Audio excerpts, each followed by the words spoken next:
السلام علیکم سامعین، آج کا ہمارا موضوع ہے حضرت سعد بن ابی وقاص۔ آپ عشرہ مبشرہ میں شامل ہیں۔ عشرہ مبشرہ وہ ہوتے ہیں جنہیں آپ صلی اللہ علیہ وسلم نے خود اپنی زندگی میں جنت کی بشارت دی۔ جب آپ نے اسلام قبول کیا اس وقت آپ کی عمر 17 سال تھی۔ آپ رسول کرم صلی اللہ علیہ وسلم کے ننیالی رشتہ دار تھے۔ آپ بہت زیادہ صدقہ خیرات کرنے والے اور نرم مزاج تھے۔ اللہ کے نبی کرم صلی اللہ علیہ وسلم نے آپ کو دعا دی تھی کہ اللہ تعالیٰ سعد کی دعا کو قبول فرمائے، تو اللہ تعالیٰ سعد رضی اللہ تعالیٰ عنہ کی دعا کو قبول کر لیا کرتے تھے، اور یہ آپ کی بہت بڑی خصوصیت تھی۔ آپ اللہ کے نبی کرم صلی اللہ علیہ وسلم سے بہت محبت کرتے تھے۔ آپ بہت بہترین تیر انداز تھے اور اعلیٰ جنگی مہارت رکھتے تھے۔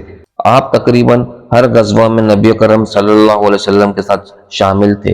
غزوہ احد کے موقع پر جب کچھ صحابہ آگے چلے گئے اور کچھ پیچھے رہ گئے اور کچھ پہاڑ کی طرف چلے گئے تو دشمن نے موقع پا کر آپ صلی اللہ علیہ وسلم پر حملہ کر دیا۔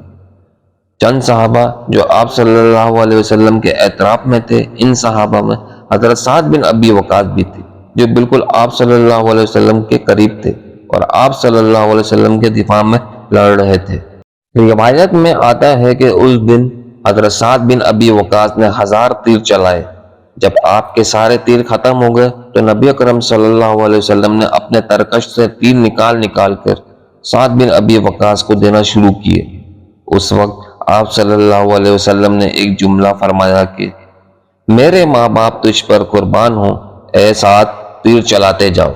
حضرت سعد بن ابی وقاص آپ صلی اللہ علیہ وسلم کے اس جملے پر بہت فخر محسوس کیا کرتے تھے۔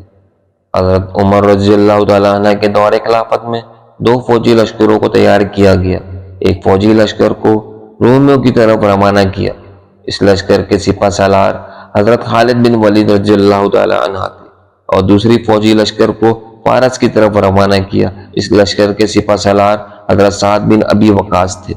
آپ کی سپہ سالاری میں جنگ قادسیہ، جو کہ ایک مشکل ترین جنگ تھی، 4 دن جاری رہی۔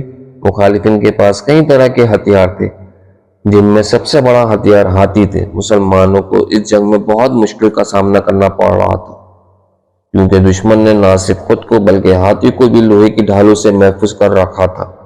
مسلمان تیر اور تلوار کے وار کرتے، لیکن ان کا وار خالی جاتا۔ پہلے دن کی لڑائی کے بعد جب جنگ کا دوسرا دن آیا تو مسلمان کو لگا کہ ہم ہارنے والے ہیں، لیکن حضرت سعد بن ابی وقاص رضی اللہ تعالیٰ عنہ، جو کہ اعلیٰ جنگی حکمت عملی کے مالک تھے، آپ نے فرمایا کہ اے تیر اندازو، ہاتھیوں کی آنکھوں پر تیر چلاؤ۔ مسلمانوں نے جب ایسا کیا تو دشمن کے لشکر میں بھگدڑ مچ گئی، اور اس کا نتیجہ یہ ہوا کہ مسلمان قادسیہ کی جنگ جیت گئے۔